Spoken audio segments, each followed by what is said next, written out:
हम सब यही सोचते हैं ना कि पढ़ाई लिखाई से समाज बदल जाएगा। पर जरा सोचिए, जब बड़े बड़े डॉक्टर और इंजीनियर भी दहेज जैसी सदियों पुरानी प्रथाओं को मानते हैं, तो सवाल उठता है, क्यों? आज हम इसी गहरे सवाल की जड़ों तक जाएंगे। और यही सवाल उठाया है दार्शनिक ओशो ने अपने एक प्रवचन में। ये एक बहुत बड़ा विरोधाभास है ना, कि हमारी मॉडर्न एजुकेशन, हमारे सारे डिग्रियां दहेज जैसी सदियों पुरानी लेन देन वाली परंपराओं पर बेअसर क्यों हो जाती हैं। ओशो कहते हैं कि असली वजह लालच नहीं है। नहीं, ये तो बस एक लक्षण है, एक सिम्टम।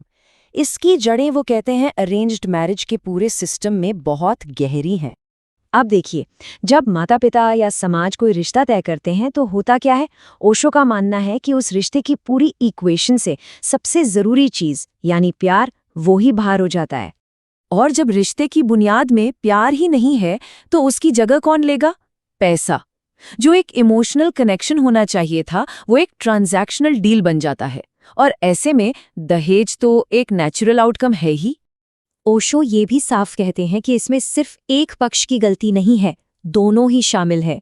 सोचिए, जो परिवार अपनी बेटी के लिए एक इंजीनियर दामाद ढूंढ रहा है, वो भी तो असल में उसकी कमाने की क्षमता को ही देख रहा है ना।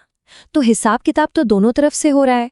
पर सवाल तो वहीं का वहीं है, ये पढ़े लिखे लोग इस लेन देन को स्वीकार क्यों कर लेते हैं? और यहीं पर ओशो हमारे पूरे एजुकेशन सिस्टम की एक बहुत बड़ी कमी की तरफ इशारा करते हैं।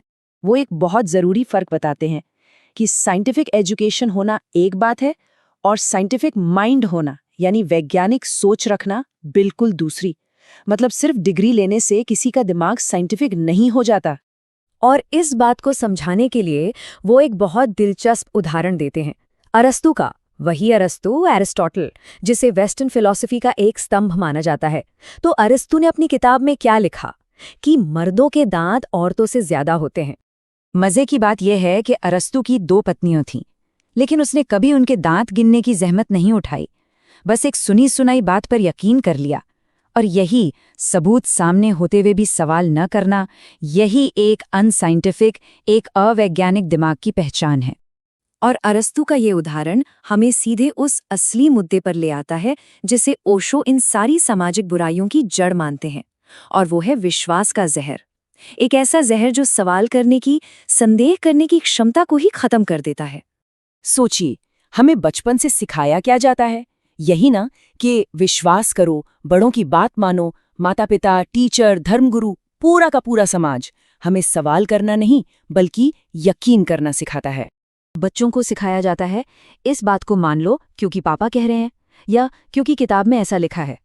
और यही कंडीशनिंग, यही आदत एक ऐसा दिमाग तैयार करती है जो हर जानकारी को बिना सवाल किए मान लेता है, चाहे वो जानकारी फिर किसी धर्मग्रंथ से आए या साइंस की किताब से। आदत तो विश्वास करने की ही बनी रहती है, बस विश्वास का ऑब्जेक्ट बदल जाता है। पहले गीता पर विश्वास था, अब आइंस्टीन पर विश्वास है।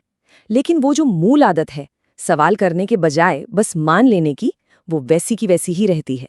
तो अगर विश्वास एक जहर है, तो इसका इलाज क्या है? ओशो के लिए इसका जवाब बहुत साफ है, संदेह की शक्ति, डाउट, जो असल में ज्ञान का बीज है।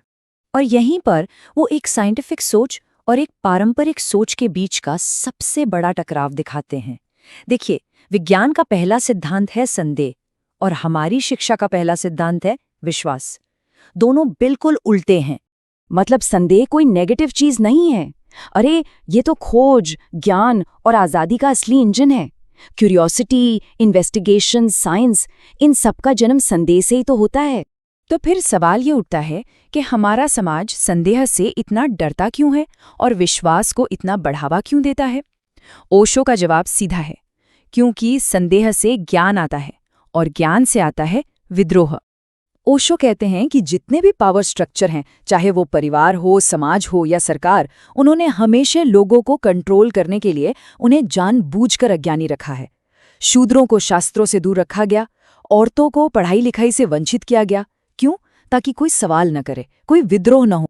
देखिए, ये एक पूरी चेन है जिसे कंट्रोल करने वाले सिस्टम पहले ही कदम पर तोड़ना चाहते हैं। सबसे पहले आता है संदेह, उससे पैदा होती है जिज्ञासा, जिज्ञासा से मिलता है ज्ञान, और जब ज्ञान आता है तो पुरानी गलत व्यवस्था के खिलाफ विद्रोह होना तय है।